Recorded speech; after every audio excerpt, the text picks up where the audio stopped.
Olá, pessoal! Vocês estão lembrados dessas imagens? Quando aproximamos dois materiais carregados com cargas contrárias, os elétrons tendem a passar de um para o outro até atingir um equilíbrio. Vimos também que isso acontece por causa da tensão elétrica que se forma entre eles, gerando uma diferença de potencial, como nos reservatórios de água. Lembram?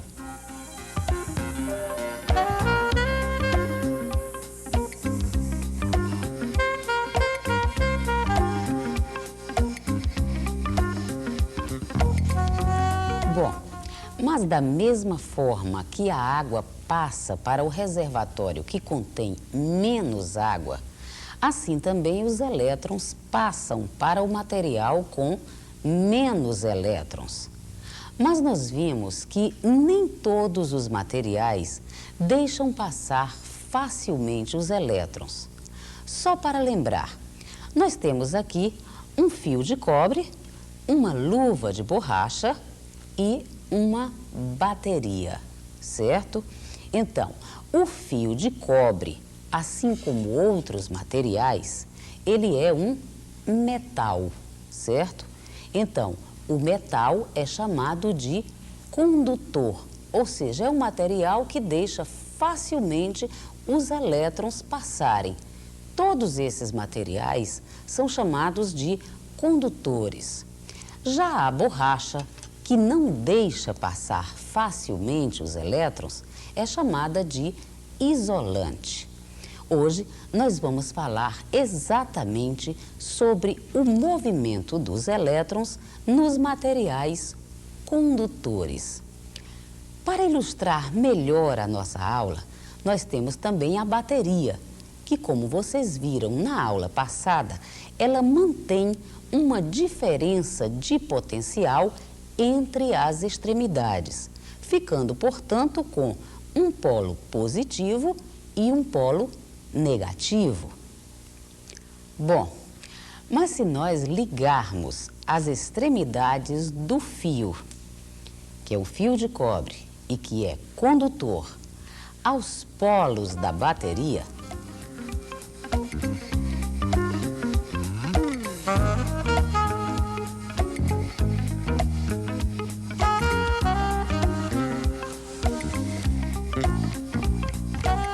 certamente as cargas livres vão fluir através do fio.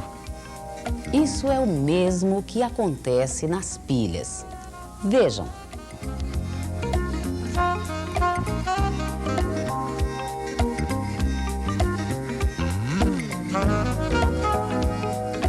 Esse movimento de elétrons é o que chamamos de corrente elétrica. Como vocês viram, na corrente elétrica, as cargas que se movimentam são os elétrons, já que são eles que estão mais livres no átomo. É por isso que a corrente elétrica no fio acontece do polo negativo para o polo positivo. Esse é o sentido real da corrente elétrica. Mas vocês devem estar lembrados de que quando os cientistas começaram a trabalhar a eletricidade, eles ainda não sabiam nada a respeito de prótons e elétrons. Por isso, eles escolheram um sentido arbitrário para a corrente elétrica e decidiram que a corrente aconteceria do polo que eles chamaram de positivo para o polo negativo. Embora hoje nós saibamos que não é assim. Por motivos históricos, nós usamos esse conceito e o chamamos de sentido convencional da corrente elétrica. Por isso, não esqueçam, no sentido convencional, a corrente vai do polo positivo para o polo negativo. Agora chegou a hora daquela nossa pergunta. Como medimos a corrente elétrica? Mais uma vez, vamos usar uma comparação que fará com que vocês entendam bem direitinho a resposta. Nós podemos medir a quantidade de litros d'água que passam por um cano num determinado tempo, em segundos. Como? A vazão de água que passa pelo cano será medida em litros por segundo.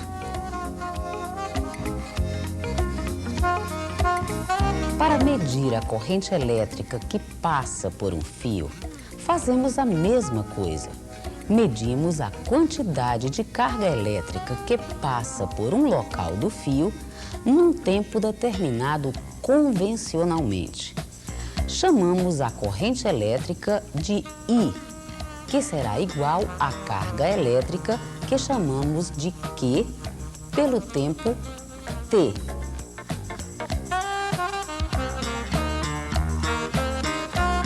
Vocês já viram que a carga elétrica pode ser medida em coulombs? Quando a carga elétrica é medida em coulombs e o tempo em segundos, nós temos uma unidade de corrente elétrica chamada de ampere, em homenagem ao físico francês André-Marie Ampère, que estudou e descobriu muitos fenômenos elétricos. Por essa definição, chegamos à seguinte equação. 1 ampere é igual a 1 A, que é igual a 1 coulomb por 1 segundo.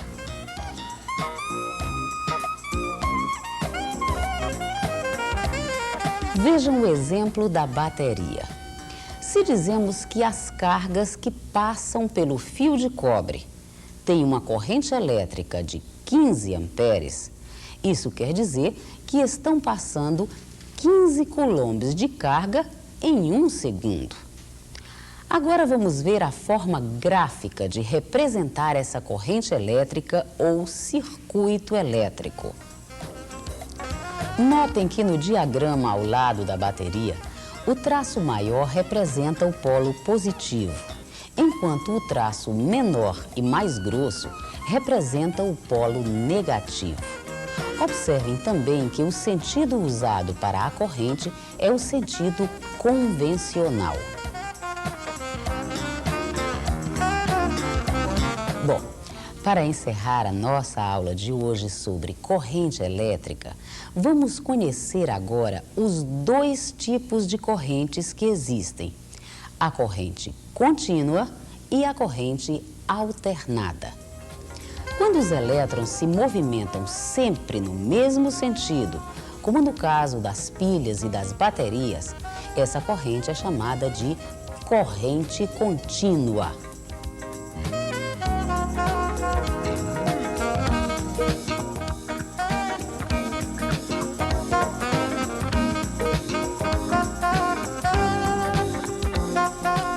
Mas em alguns circuitos elétricos, como os das tomadas das nossas casas, os elétrons se movimentam ao longo dos fios em diversos sentidos, oscilando de um sentido para o outro.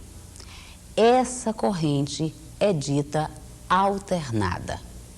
Bom, pessoal, hoje vocês viram tudo o que acontece dentro dos fios quando simplesmente ligamos uma tomada, por exemplo, ou quando acendemos uma lanterna de pilhas.